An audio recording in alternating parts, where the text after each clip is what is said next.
choice is a little ice water, though the ice is melting. Alright.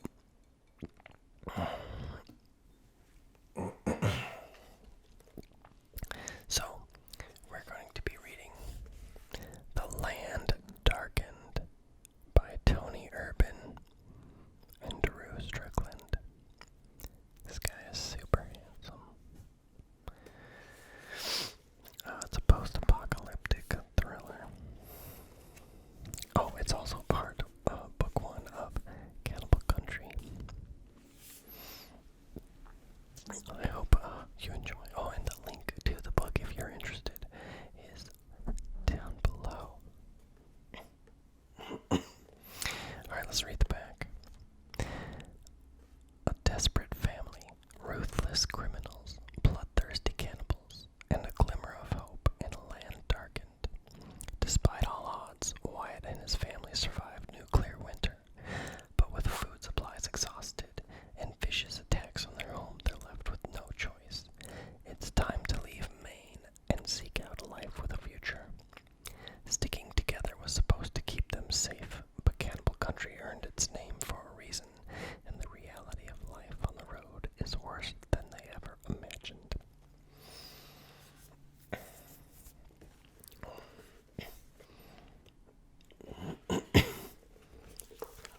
One more look at the cover. I think it looks pretty cool.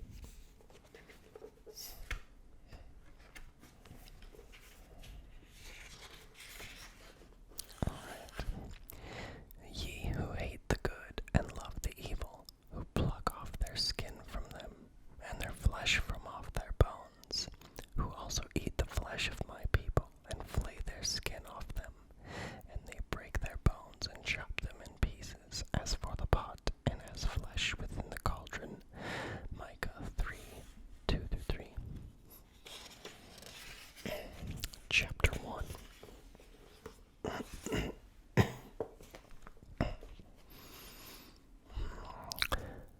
I was 13 years old when the world ended.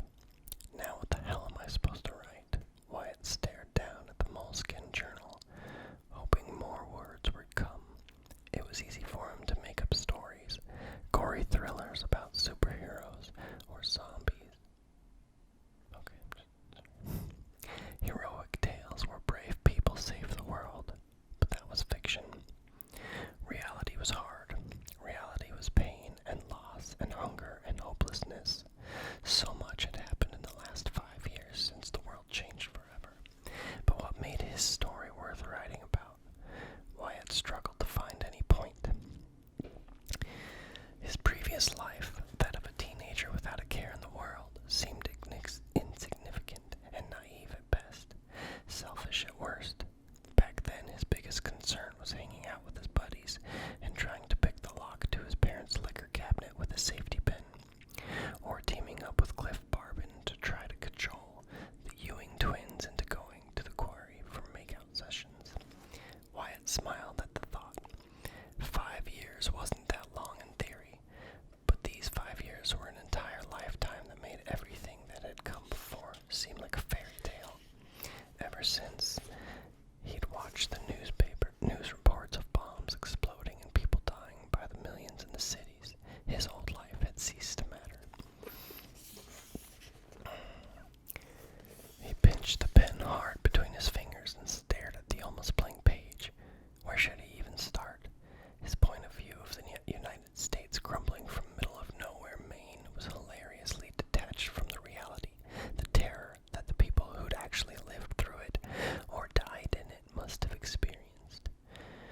For him, the beginning of the apocalypse consisted of watching his mother go half crazy with worry over her husband, Wyatt's father, missing in Boston, and that was a story he didn't want to relive. Screw it. He placed the pen inside the journal and closed it, the sound of the pages smacking together like a firecracker in the silent world. He flinched at the noise and smirked, embarrassed over the being easily startled. He shifted his weight and stretched his legs, which had gone half numb from straddling the tree branch for the last 2 hours. It gave a pained groan that reminded him of an old man trying to stand after sitting for too long.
was a groundhog that Trooper had shot, so full of shotgun lead that Wyatt spent most of the dinner spitting out pellets and trying to avoid breaking a tooth. But even that glorified rat tasted divine against his tongue. Venison. Damn. Just the thought had his mouth watering. He shrugged the rifle strap free and raised the barrel. As he placed the butt of the gun against his shoulder and peered through the scope, he kept his breaths long and calm, just like Trooper had taught him. Breathe in and out. In and out. Shoot on the exhale. Wyatt saw it all happening through the sights like they'd transformed into a miniature prescient TV. He shot the buck, dropping it in one clean shot. Then he descended the oak and dropped to the hard earth. He considered cutting it right there, but he knew he couldn't let anything go to waste. Besides, it wasn't heavy at all. No more than 70 pounds. He could handle that. He slung the deer over his shoulders, its limp neck allowing the head to loll to and fro, bouncing against his back. When he brought his kill home, his family feasted. It would be amazing.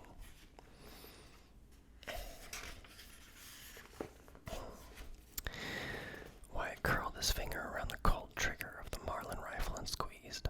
1 pound. 2. His heart thudded in his chest, the sound like thunder in his ears.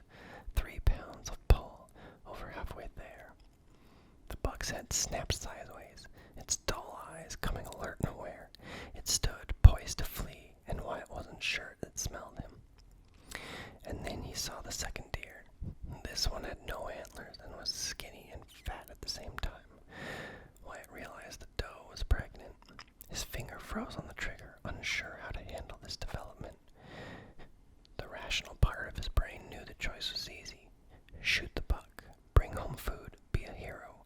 But as he stared at the pendulous midsection of the doe, he knew he couldn't do that because somehow, in a world where everything was already dead, or most of the way there, these two deer had managed to create life. What gave him the right to destroy that? Hands trembling, he lowered the barrel of the rifle. Get the hell out of here. The buck stared up at him with startled black eyes as if it understood how close it had come to dying. And then both animals disappeared into the brittle brush. Don't come back because of troopers here the next time instead of me. You won't be as lucky. Wyatt sighed and his stomach responded with a resentful or pissed off rumble. And you shut up, he said. He was done there. A little drink of water.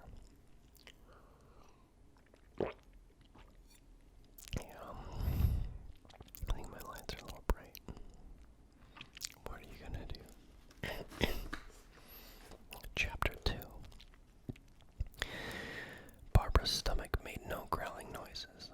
There'd been days when the food had grown truly scarce, about 3 years into this mess, that it seemed like her stomach talked more than she did. But it didn't anymore. She'd noticed that some time ago. It had gone silent as if it had resigned itself to perpetual hunger and want and had grown accustomed to its hollow, empty fate.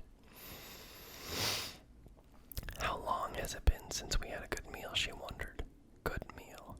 Well, that was a bit of a stretch. Any meal was more truthful.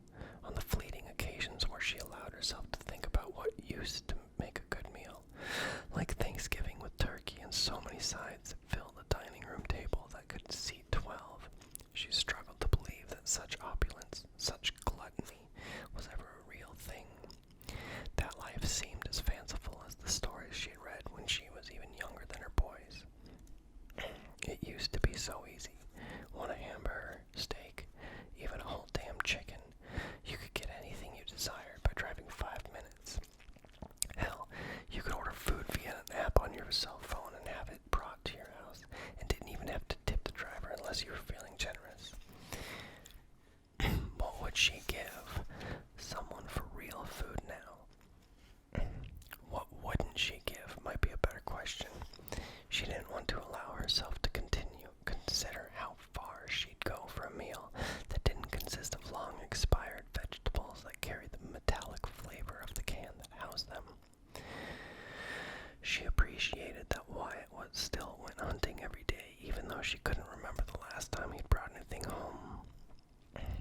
wasn't his fault. The wildlife died off about the same time as the plants. It wasn't just the humans that saw their all-you-can-eat buffets come to an end. Now and then, Trooper would show up with a squirrel or rabbit that had somehow managed to stay alive. Once he even brought them a rat, and when she saw him carrying that disgusting disease-carrying creature, swinging it by its limp tail, she told herself she wouldn't dare take so much as a nibble. But she did, of course. The days of picking and choosing what you ate were long gone. There was a reason you never even saw dogs or cats anymore. But Wyatt didn't even bring them rats. He brought nothing but disappointment day after day. She didn't blame him. At least that's what she told herself. But each day, when he emerged from the gray dust carrying nothing but an unused rifle, she couldn't help but feel let down, and she loathed herself for that. Wyatt was a good kid, even if he wasn't exactly a kid anymore. He'd grown up quick and done a fair job of filling the vacancy left in the house when his father never came home from that job interview down in Boston. He might not be a provider, but he was loyal and was willing to do whatever she asked of him. So when she saw him emerging from the dusty gunmetal gloom, empty-handed as usual, she put on her best fake happy face and unlocked the front door. She opened it and watched him come to her.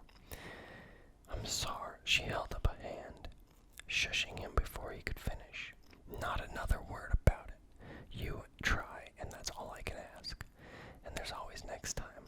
She studied his face, relieved to see he believed the lie. "Thanks, Mom. I just wish it was easier, you know." She smiled, brushing his dark hair out of his eyes. I needed to give him a haircut, she thought. He was starting to look like one of those boy band kids all the girls used to swoon over. And it wasn't just the hair either. He was handsome, or damn close. We were never promised easy, so we'd just have to muddle through and try to make things better. Or we could get it over with and die already.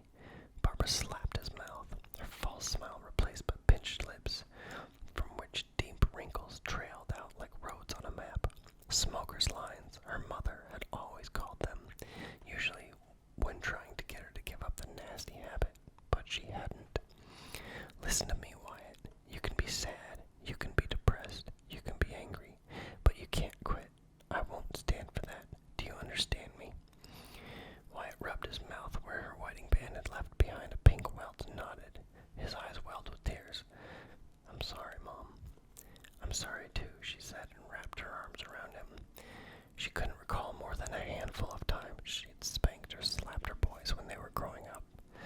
But every part of living was different now, and if it took a little smack to get him to stop feeling sorry for himself, she'd do it again.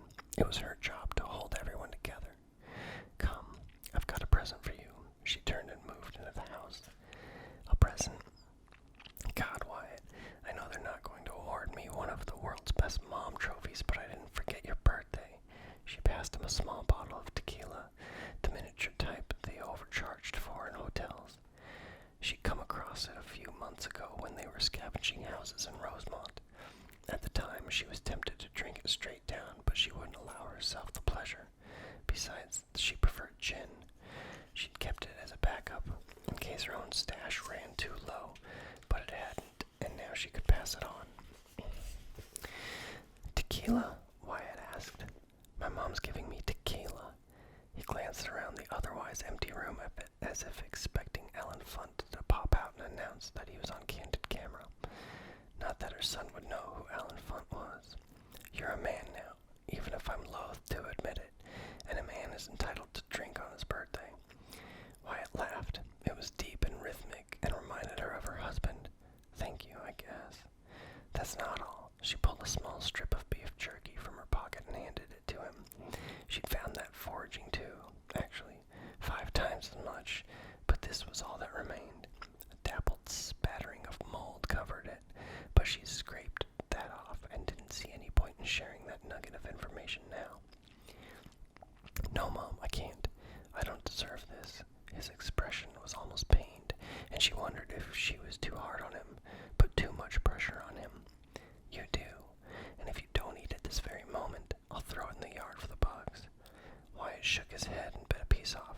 You know you're kind of manipulative, right? Sorry, I had a little sneeze there. I'm your mother. That's what we do. She gave him a kiss on the cheek, the opposite side of where she'd slapped she slapped moments earlier. Happy birthday, Wyatt. Hinges squeaked and both of them turned to watch as Seth rolled his wheelchair through the hallway and into the room. When he stopped, he rubbed his barely open eyes and spoke through a yawn. Happy birthday, brother. Thanks. Were you hard at work on your afternoon nap? Sure was. Rested up and ready to run a marathon. That's messed up, Wyatt said. Only if someone else says it. If I say it, it's funny. No one thinks you're funny, Seth. They only laugh at your jokes because you're handicapped. Wyatt, Barbara slapped him again, but playfully this time, and on the shoulder. It's okay, Mom. I know I'm handicapped, but it could be worse. I could have the IQ of a troglodyte like Wyatt. Wyatt wrapped his arm around Seth's neck and gave him a hard noogie that turned his straw yellow hair into something resembling a bird's nest. Seth responded by rapping Wyatt in the groin with his fist. Both laughed through their shared pain. Watching them play fight filled Barbara's heart with hope, with love. She needed that because both were in short supply these days. So even as they fought and cursed, she was content to let boys be boys until they tired themselves out. When that happened, Seth pointed to the rifle which Wyatt had leaned beside the door. You're really running this no-meat Monday thing into the ground. Bourbon knew he didn't mean to bring Wyatt down, but Wyatt took everything to heart and his smile vanished. Sorry. You better be sorry. I'd kick your ass if my legs were worth. Seth wore a Cheshire cat grin as if he shifted his torso, as if trying to make his immobilized legs move, and his perverse sense of humor worked because Wyatt barked out in a laugh. Hunting might have been a bust, but Mom gave me this. Wyatt pulled the remainder of the jerky from his pocket. Seth's emerald eyes widened at the sight. No shit. That old lady's been holding out on us. Seth swiveled his chair in her direction. It's for his birthday, Seth. Well, mine's in 3 months, and my wish is for a whole damn cow. Seth grabbed the jerky and stuffed it in his mouth. He closed his eyes and chewed, savoring the small piece of dry beef. Barb shook her head. All right, Seth, you go ahead and wish in one hand and shit in the other. We'll see which one fills up first. Seth laughed so hard he choked on the jerky, which made Wyatt and Barbara almost convulsed, and she realized their lives weren't so bad after all. Chapter 3. Wyatt slipped out the front door, careful not to make any noise. Even if his mother told him he was a man, she remained reluctant for him to go out at night. Maybe it was just being a typical overprotective mother, or maybe it was the fact that the nights were so black. It wasn't just the lack of streetlights, it was the lack of all light. The days were bad, with their unrelentingly dreary lead-colored skies, but at least you could see what was in front of your face. No chance of that at night unless you had a flashlight or lantern. Wyatt carried the ladder. He flicked on his lamp once off the porch and swung his beam in both directions. All clear. He aimed it at the front door of a brick ranch house, which was 2 houses up and across the street from his own. A baseball bat propped open the door, and the sight never failed to make Wyatt grin. It was as if the inhabitant was not only inviting would-be intruders inside, but also supplying them with a weapon. As well as Wyatt knew the home's owner, it wouldn't have shocked him if both were true. He crossed the street and continued to the house, setting the bat aside as he opened the door. Trooper, you awake? The only response that came was a low, phlegmy rumble of a snore. That answered his question. Wyatt knew better than to go inside and startle him. Doing so wouldn't just piss off the man who had become a stand-in father figure, but was also apt to get him shot. To avoid both, Wyatt knocked on the flimsy metal storm door, sending hollow thunderclaps throughout the surrounding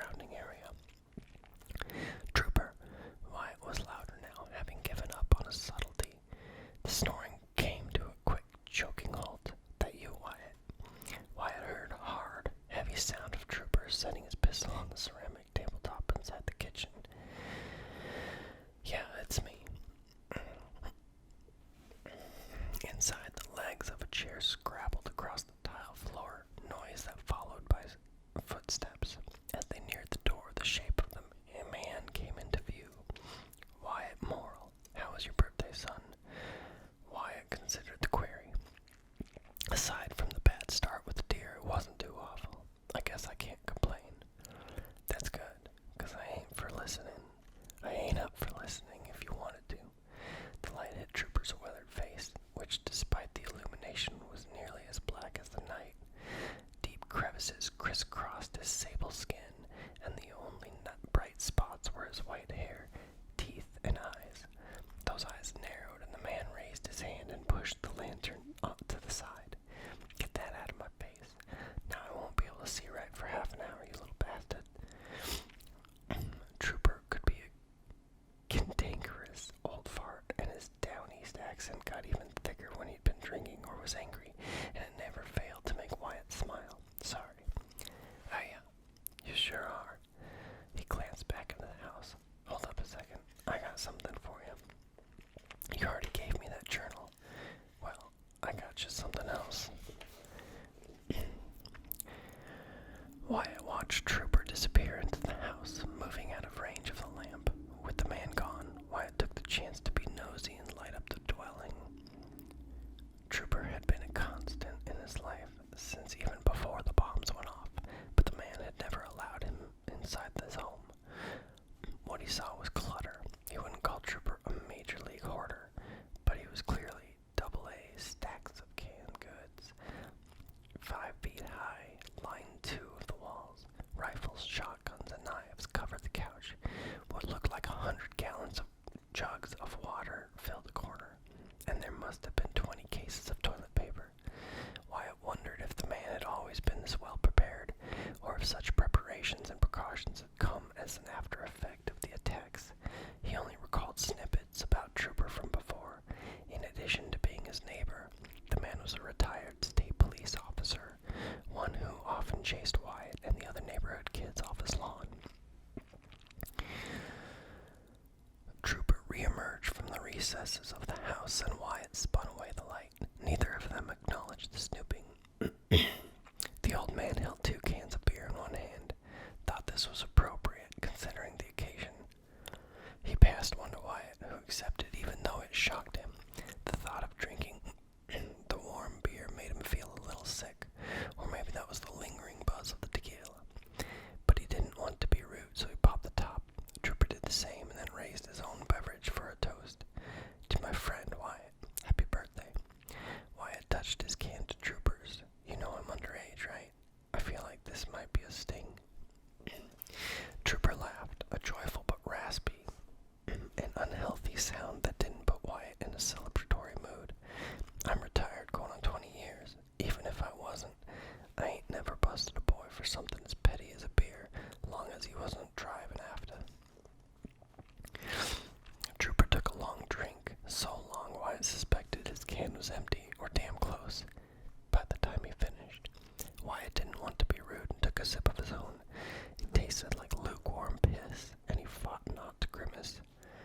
I think everyone's trying to get me drunk, Wyatt said. What's that? My mom. She gave me some tequila earlier. Trooper limped toward a wicker chair on the porch, then half sat, half fell into it. Wyatt heard joints pop and snap like someone stepping on rice cereal. Barbara squirreled away some tequila. She's crafty, that one, keeping secrets from me. He flashed a wink, then tipped his square chin toward Wyatt's beer. Don't gotta ration that. I got plenty. How's that even possible? I'd have guessed you drank every beer from here to Bar Harbor by now. Wyatt flopped on the cushion in the chair across from his old friend. A small puff of dust flew in the air as he did. Do you have a microbrewery in your basement or something? I got my sources, Trooper chuckled. You go hunting today. Have any luck at that spot I tipped you to? Wyatt considered lying outright, then thought better of it. Maybe it was Trooper's training as a cop, but Wyatt couldn't recall even a single time of getting one past him. But maybe half a lie would work.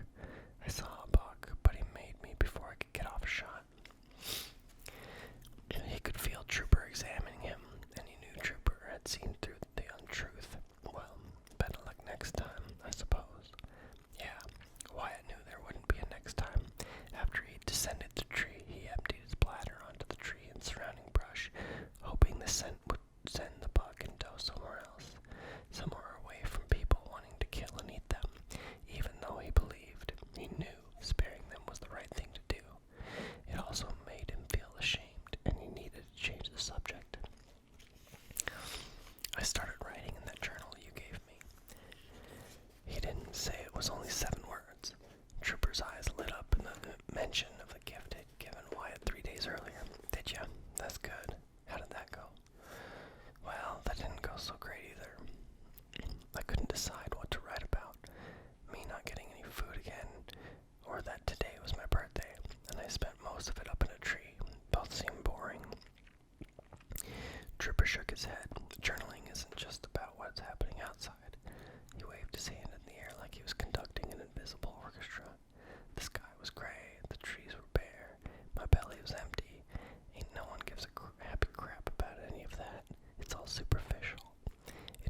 from Seth, but not you. Thought you were better than that. Wyatt could see something akin to confused hurt in the man's muddy brown eyes and wasn't sure how to react. As he struggled to find the words to free him from the hole he dug, he wished he'd have stayed home. I don't know, it's just, you've killed. He stopped himself. No need to bring that up. You always do what needs to be done, even when it's hard, and it never seemed like it bothered you. I've done things to keep people safe. Don't mean it's easy. Trooper set the crushed can on a small table beside him. When it gets easy, when you stop feeling, that's when it becomes a problem. Trooper fell silent, staring into the distance. Wyatt sat with him for a while, not minding the quiet. He asked no more questions because he wasn't sure if he could handle the answers. If you ain't gonna drink that beer, hand it over. Wyatt did. Chapter 4.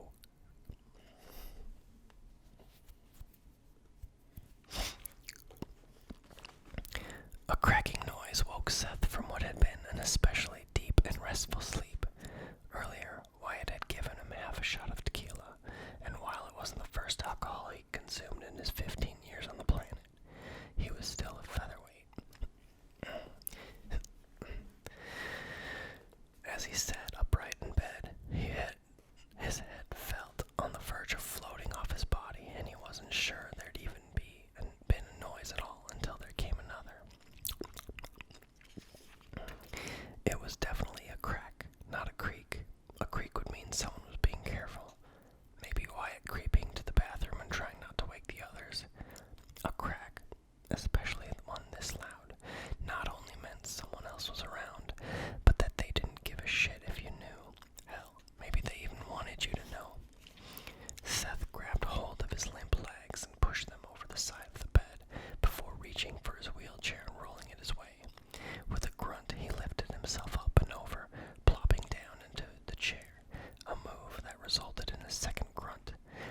After he'd lost use of his legs, that move had taken him half a year to master, and he thought, with a pang of sadness, that it now seemed as normal as taking a breath. Once in his chair, he rotated it toward the bathroom door. Not that he could see it. It was beyond black, and as he wheeled himself into the hallway, he had no idea what or who might lie ahead. He hesitated, listening so carefully he would have heard a mosquito fart. There was nothing. Maybe it was just the after effects of a dream, coupled with the buzz from the booze. After all, if there'd actually been a crack, his mother and Wyatt would already be up and out of their rooms as they could move much quicker.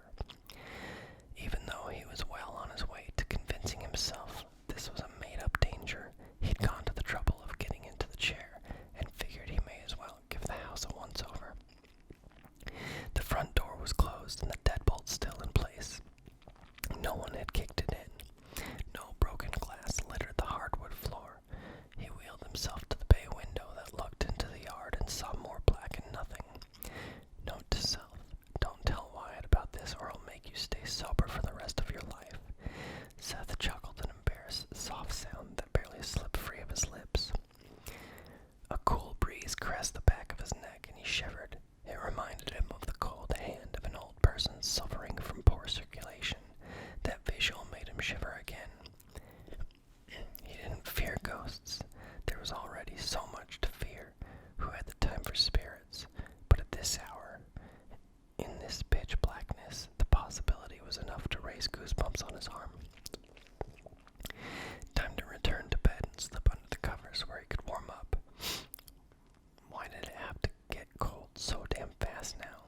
It was only halfway through August, which meant his near future held a good 7 months of frigid temperatures.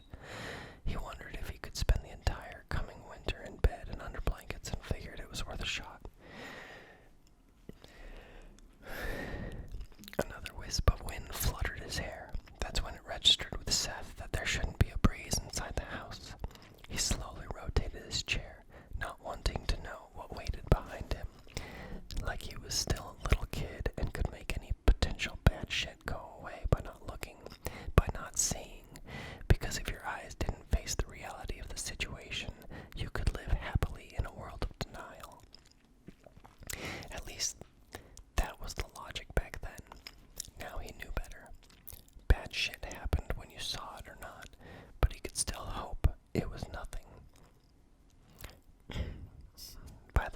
Seth completed his 180-degree turn, that hope vanished.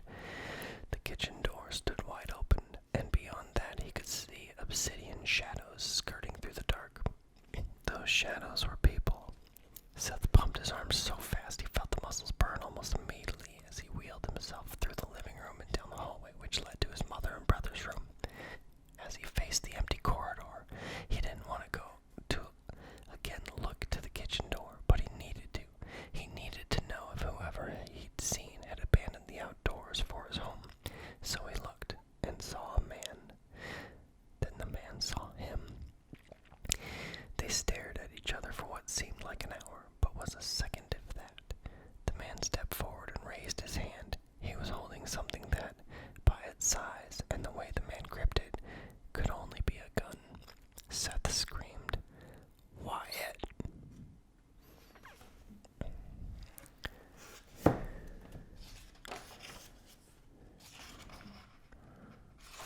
are going to stop there. Yeah, we're gonna stop there.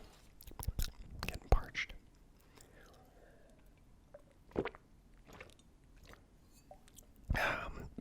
So I hope that reading, man, sometimes I stumble on my words when I read. It's kind of funny. The Land Darkened. I hope if you're interested, it's in the link down below. And I mean, whatever. Hopefully this was relaxing to you. Soothing whispers, hopefully. And I will be back with more videos. So far it seems like it's going to be every Tuesday at 5 p.m. Mountain Standard Time. So, if once we get on this schedule,